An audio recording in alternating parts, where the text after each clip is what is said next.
Hello friends, नमस्ते. कशा आहात तुम्ही सर्व? तर आज आपण बनवणार आहोत शेवयाचा उपमा.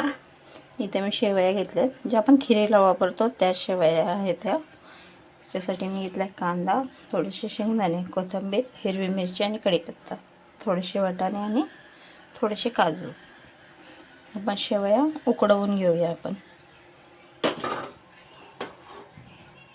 थोडंसं तेल टाकून आपण एक वाफ आणून घेऊया. फक्त नॉर्मली थोडेसे एक उकळ आणून घेऊया, त्याला उकडून घेऊया थोडंसं.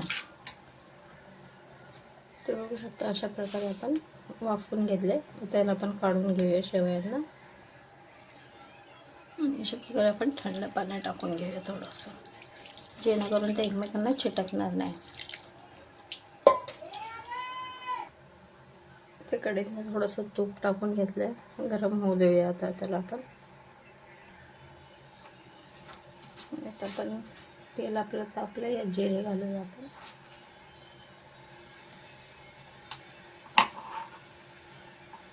राई घालून घेऊया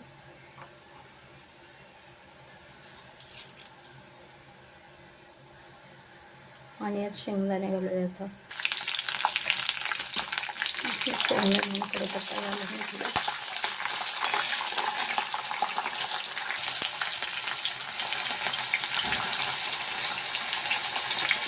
कांदा आणि मिरची घालून घेऊया.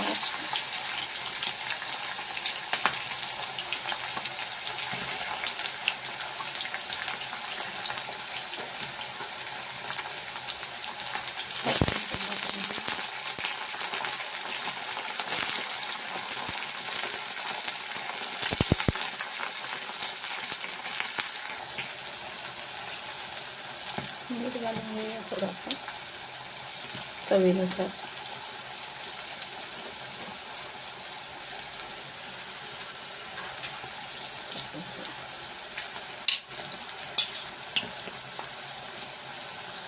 थोडीशी हळद घालून घेतली आपण. कोथिंबीर टाकून घेऊया.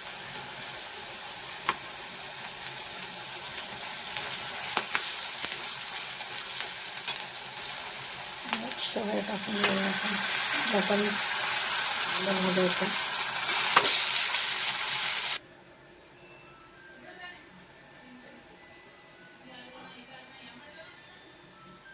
अशा प्रकारे आपलं बनवून तयार झालं आहे. बघू शकता.